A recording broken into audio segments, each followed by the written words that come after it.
Di sebuah danau, orang-orang tengah menjalankan aktivitasnya seperti biasa.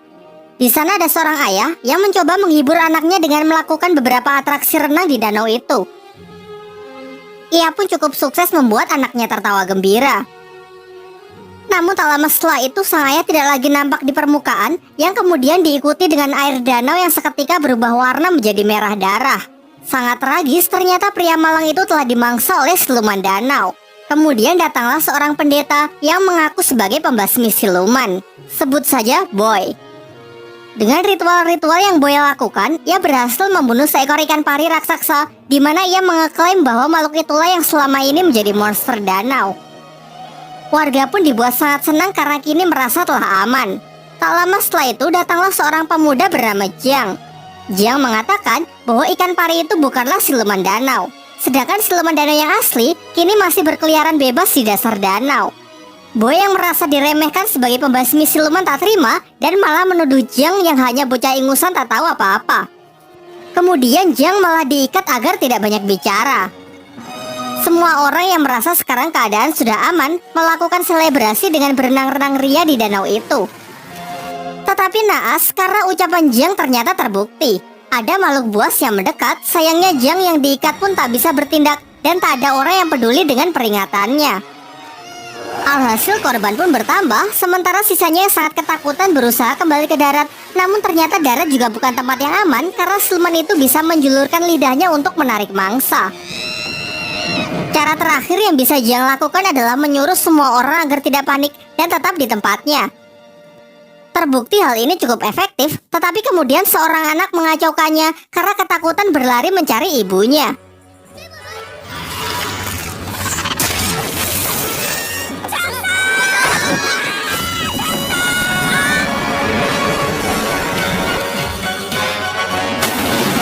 Sang ibu yang tidak bisa menerima kenyataan itu pun frustasi dan menjeburkan dirinya ke danau untuk menantang siluman itu. Disinilah akhirnya siluman itu menampakkan dirinya yang ternyata memiliki wujud yang sangat menyeramkan. Selanjutnya ada seorang bayi yang juga hendak jatuh ke danau. Beruntung Jiang yang telah berhasil terlepas datang menyelamatkannya. Jembatan mereka pun patah yang secara kebetulan memerangkap siluman ikan itu. Bersama Boy, Jiang memanfaatkan kesempatan ini untuk melemparkan ikan itu ke darat. Tetapi karena perbedaan berat yang lumayan jauh, mereka pun kesulitan melakukan hal itu. Para warga yang berusaha membantunya pun juga sia-sia. Kocaknya lalu datang seorang wanita gemuk yang berhasil melontarkan siluman itu ke darat. Siluman yang kehabisan waktu melemah sehingga berubah ke wujud semula yang menyerupai manusia. Warga yang emosi berniat menghakimi siluman itu dengan berbagai senjata. Namun Jiang menghentikannya dan memohon agar diberi kesempatan untuk menyelesaikan tugasnya ini sebagai pembasmi siluman profesional. Lantas ia pun segera membuat persiapan dengan mengeluarkan senjata andalannya yang ternyata hanya sebuah buku kumpulan lagu anak-anak. Dengan ritual ini harapannya ia bisa memberikan siluman itu pencerahan. Tetapi aksi kocaknya ini tidak menghasilkan apa-apa, justru siluman itu malah emosi dan berbalik menyerangnya.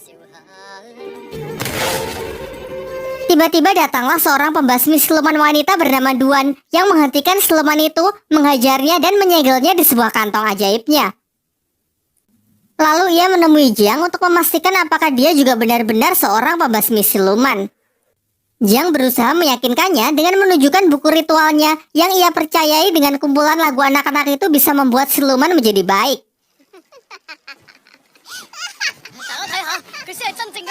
Jiang yang merasa sedih dan kecewa pergi menemui gurunya untuk menceritakan kegagalannya hari ini. Sang guru lalu menjelaskan bahwa siluman sungai yang baru saja ia hadapi dulunya adalah seorang manusia yang baik.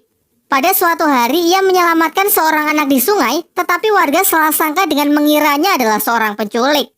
Lantas mereka pun membunuhnya dan membuang jasadnya ke sungai sebagai makanan ikan. Tumbuh kebencian yang sangat besar di dalam jiwanya sehingga ia berubah menjadi siluman untuk menuntut balas. Di sini Jiang mulai ragu dengan kemanjuran buku lagu anak yang diajarkan oleh gurunya itu. Bukankah lebih efektif jika ia membasmi siluman itu seperti pembasmi siluman yang lain? Sang guru lalu menjawabnya bahwa membunuh bukanlah cara yang baik. Menghilangkan sifat jahat dan memelihara kebaikan adalah cara terbaik yang bisa dilakukan. Lalu ia juga kembali menyemangati Jiang yang terlihat telah frustasi. Di tempat lain, dua orang remaja datang ke sebuah restoran di tengah hutan. Di sana mereka disambut ramah oleh pelayan yang menunjukkan menu makanan, yaitu puluhan daging babi panggang. Sebagai langkah akhir, si pelayan mempertemukan mereka dengan bosnya, seorang pria glowing yang mempesona. Sampai pria itu membuka mulutnya yang ternyata sangat mengerikan. Mencoba melarikan diri, di sana mereka baru sadar kalau ternyata puluhan babi panggang itu perutnya berisi jasad manusia. Beberapa lama setelahnya, Jiang juga mendatangi restoran itu. Di dalam, ia melihat para pengunjung lain yang sangat menikmati makanannya. Namun bagaimanapun juga, ia ini adalah seorang pembasmi siluman. Dengan mata batinnya, ia dapat melihat mayat-mayat yang berserakan di tempat itu. Ketika ditunjukkan menu babi panggang, dengan jelas ia melihat perut-perut babi itu dipenuhi oleh daging manusia. Kemudian Jiang memberitahu pelayan itu kalau dia ini adalah pembasmi siluman. Sampai pada akhirnya Jiang mengakhiri sandiwara itu dengan memukulnya. Tetapi nyatanya ia belum cukup kuat untuk bisa mengalahkannya. Beruntung Duang, si pembasmi siluman wanita sebelumnya datang untuk mengambil alih pertarungan. Dengan mudah ia dapat menghajar siluman-siluman itu dengan sangat brutal. Meskipun kalah jumlah, ia jauh lebih unggul dengan menggunakan gelang-gelangnya sebagai senjata untuk menghancurkan para siluman itu. Ternyata siluman-siluman itu hanyalah pemanasan. Sekarang tibalah akhirnya ia berhadapan dengan sang bos yang mampu mengimbanginya. Beberapa kali terkena serangan membuat siluman itu menampakkan wujud aslinya, yang ternyata adalah jelmaan dari siluman babi hutan. Siluman ini pun tak mau kalah, ia pun mengeluarkan senjata andalannya yang mampu melukai Duan. Begitu ada kesempatan, Duan langsung menyuruh Jiang untuk membantunya dengan mencium siluman babi itu. Awalnya Jiang menolak karena melihat siluman itu memiliki wajah yang sangat mengerikan. Sampai secara tak sengaja ia melakukannya, yang membuat siluman babi itu tersedot di dalam dirinya. Duan kemudian menciumnya, sehingga siluman ini kini beralih di tubuh Duan. Terakhir ia memasukkan siluman itu ke kantong ajaibnya. Namun sayangnya siluman itu sangat kuat, sehingga kantong andalannya itu pun hancur dibuatnya. Melihat situasi yang semakin mengkhawatirkan, mereka pun kabur meninggalkan tempat itu yang runtuh. Tiba di sebuah sungai yang aman, Duan membuka pakaiannya dan menyuruh Jiang menekan luka di dadanya untuk menghentikan pendarahan. Jiang yang memiliki cita-cita menjadi biksu pada awalnya menolaknya. Namun karena ini mendesak, ia pun dengan terpaksa melakukannya. Namun ternyata Duan memiliki perasaan yang lebih kepada Jiang, sehingga kini ia meminta Jiang untuk menciumnya. Tak ingin khilaf, Jiang pun menolak dan segera meninggalkan tempat itu. Besoknya Jiang kembali menemui gurunya. Sang guru menceritakan mengenai kisah dari siluman babi yang dihadapi Jiang. Siluman ini dulu adalah seorang pria baik hati bernama Gong. Tetapi semasa hidupnya, ia diperlakukan diskriminatif karena memiliki wajah yang sangat jelek seperti babi.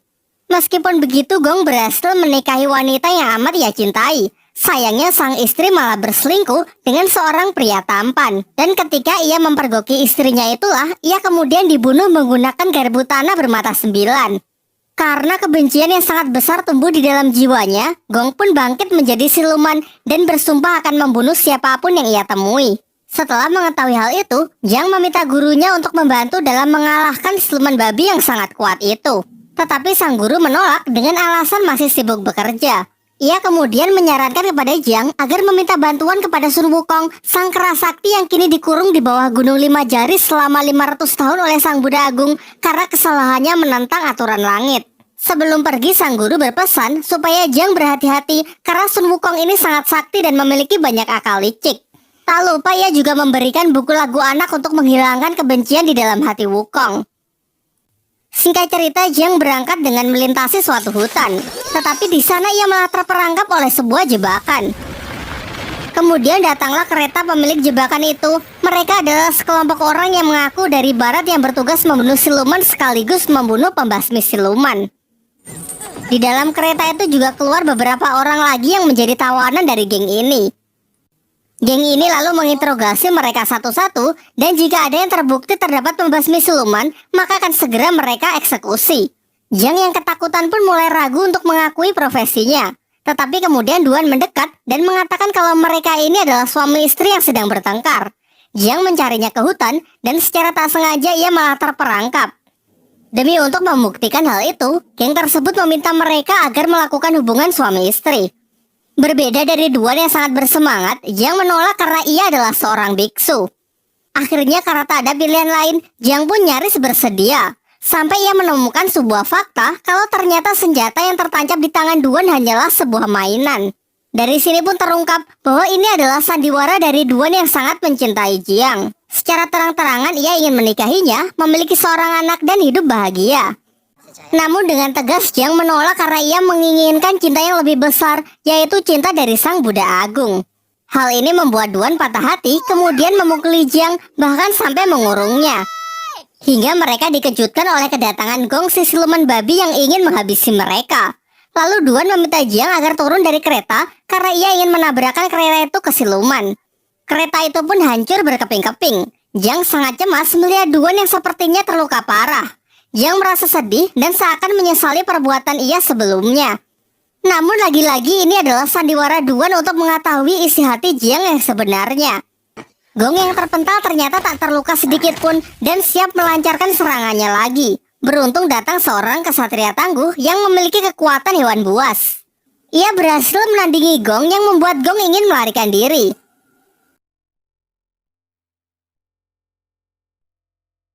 Nampaknya mereka berdua ini tidak saling menyukai satu sama lain. Datang lagi kesatria pedang yang menyemarakan perselisihan mereka.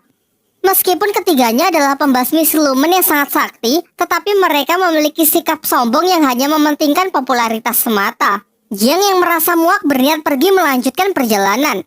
Kemudian Duan meminta agar diizinkan menemaninya, tetapi dengan tegas Jiang menolak dan malah menyalahkan Duan karena sudah menghambat perjalanannya.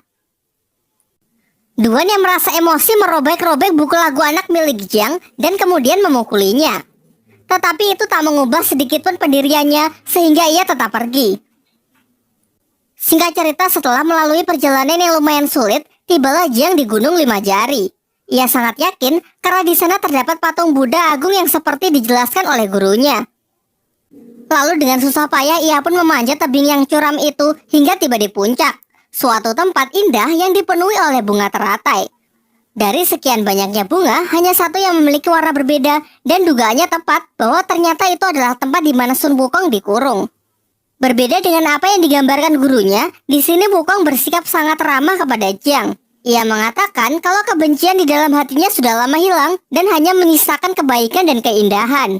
Lalu dengan senang hati ia ingin membantu Jiang dalam menjinakkan siluman babi. Ia menyuruh Jiang untuk mengambil sebuah jimat di tempat itu yang dikenal sebagai mantra api suci. Dengan benda itu, ia dapat menjinakkan siluman babi. Tetapi ternyata Jiang tidak mudah untuk ditipu. Ia menyadari kalau jimat itu adalah sebuah mantra yang digunakan oleh Sang Buddha untuk menyegel Wukong. Seketika sifat Wukong pun berubah 180 derajat yang memperlihatkan sifat aslinya sebagai siluman yang sangat berbahaya. Tetapi sepertinya Wukong memiliki mental illness. Secara paksa, ia mencoba keluar dari tempat itu yang membuat dirinya terkena siksaan cambuk dari kekuatan Sang Buddha. Jiang lalu menasihatinya, jika Wukong bersedia membantunya untuk menjinakkan siluman babi, maka dengan sendirinya kebaikan akan tumbuh di dalam jiwanya, sehingga suatu saat ia bisa keluar dari tempat ini. Awalnya Wukong menolak, tetapi ia berubah pikiran setelah Jiang memberinya sebuah pisang. Wukong lalu menjelaskan bahwa siluman babi ini sangat menyukai pesona wanita yang menari di bawah sinar rembulan. Dengan cara itu, ia bisa memancing siluman babi ke tempat ini. Tetapi masalahnya, di sini tak ada wanita. Sampai Duan datang yang ternyata telah mengikuti Jiang karena merasa khawatir. Ya, meskipun Jiang masih terlihat kurang senang dengan kedatangannya. Tidak punya pilihan lain, Duan yang tidak bisa menari pun diajari beberapa gerakan oleh Wukong. Singkat cerita, di bawah cahaya rembulan Duan menari sembari diiringi musik oleh Jiang. Dari sinilah akhirnya Jiang menyadari bahwa Duan tidak seburuk yang ia pikirkan dan sedikit menyesali perkataan kasarnya sebelumnya. Akhirnya siluman babi itu pun terpancing untuk datang ke tempat itu. Wukong lalu memanggilnya untuk masuk ke dalam lubang dan dengan sihirnya ia berhasil mengubah wujud siluman babi itu menjadi babi kecil yang menggemaskan. Kini dengan mudah Duan pun bisa memasukkan siluman itu ke dalam kantong ajaibnya. Setelah semua itu usai, Duan kembali mengungkapkan perasaannya kepada Jiang. Ia memberikan cincin kepada Jiang sebagai bukti perasaannya. Namun sayangnya Jiang yang masih berharap menjadi biksu bersikeras menolaknya, bahkan sampai berniat menghancurkan jarinya sendiri. Duan yang merasa sangat patah hati akhirnya pun sadar bahwa cintanya memang bertepuk sebelah tangan dan kini ia tidak akan berharap lagi. Ketika mereka akan berpisah, Wukong mengatakan bahwa sudah lama ia tidak melihat indahnya cahaya rembulan karena terhalang oleh teratai putih. Jiang yang bersimpati mencabut teratai itu, tetapi ternyata itu adalah sebuah segel yang sebenarnya. Alhasil tempat itu pun runtuh dan kini Wukong berhasil terbebas. Ia menampakkan wujud aslinya dan berniat membunuh Jiang. Jiang yang sudah terpojok lalu berdoa kepada Sang Buddha yang membuat Wukong semakin emosi. Ia menyiksanya dengan mencabuti rambut Jiang sehingga membuatnya botak. Tak lama setelah itu datanglah 3 pembasmi siluman yang sebelumnya, yaitu Kesatria Hewan Buas, Kesatria Kaki, dan Kesatria Pedang. Pada awalnya Wukong diremehkan karena perawakannya yang sangat kecil. Mencoba unjuk kebolehan Kesatria Hewan Buas maju terlebih dahulu untuk melancarkan serangannya. Tetapi dengan mudah Wukong dapat mengatasinya dan malah memakan kesatria itu hidup-hidup. Giliran Kesatria Kaki yang menyerangnya menggunakan injakan telapak kaki raksasa. Pada awalnya ia sangat sombong dan yakin dengan kakinya itu dapat mengalahkan Wukong. Namun karena tubuh Wukong yang terlalu keras, kakinya pun malah berlubang. Terakhir Kesatria Pedang membuka kotaknya yang berisi beberapa pedang kecil. Dengan mantra yang ia rapalkan, pedang itu pun berubah menjadi sangat tajam dan langsung melesat ke arah Wukong. Wukong lalu menangkap pedang itu, namun ia malah ikut terlempar ke udara. Kesatria Pedang memanfaatkan kesempatan ini untuk mengeluarkan seluruh pedangnya dan menyerangnya secara bertubi-tubi. Lagi-lagi Wukong lebih unggul dengan bisa menghindari semua serangan itu. Lalu Kesatria menyatukan seluruh pedangnya untuk melancarkan serangan pamungkasnya. Meskipun Wukong gagal menangkisnya menggunakan toya sakti, tetapi dengan tubuhnya yang sangat keras pedang itu pun malah hancur berkeping-keping. Kemudian Wukong mendekat dan langsung membakar para pembasmi siluman itu hingga hancur menjadi debu. Kini tersisa Jiang sendirian yang akan dihabisi oleh Wukong. Tetapi kemudian Duan datang dan langsung menantang Wukong. Sayangnya apa daya level mereka terpaut terlalu jauh. Duan menerima serangan fatal dari Wukong yang membuatnya harus meregang nyawa. Di saat-saat terakhirnya, Duan mengatakan bahwa ia benar-benar tulus mencintai Jiang. Jiang membalasnya dengan mengatakan bahwa sebenarnya ia juga sudah lama jatuh cinta kepada Duan. Terakhir Jiang mengabulkan keinginan yang selalu diminta oleh Duan, yaitu melakukan sebuah ciuman. Di sampingnya, Jiang melihat buku lagu anak-anak miliknya yang ternyata sudah Duan perbaiki. Jiang lalu membacanya dan seketika seluruh lukanya pun sembuh serta ia diselimuti oleh cahaya Sang Buddha. Dengan doa yang ia panjatkan, patung Sang Buddha pun bangkit kembali. Tetapi Wukong yang sangat emosi segera menghancurkan patung itu dengan hanya sekali pukulan.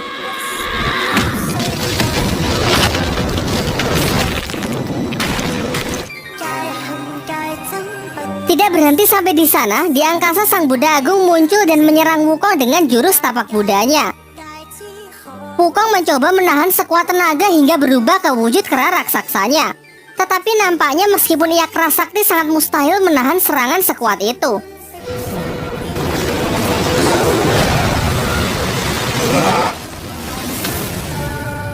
Tiba-tiba Xin beralih ke sebuah padang rumput yang memperlihatkan Wukong sangat trauma dengan apa yang baru saja ia alami.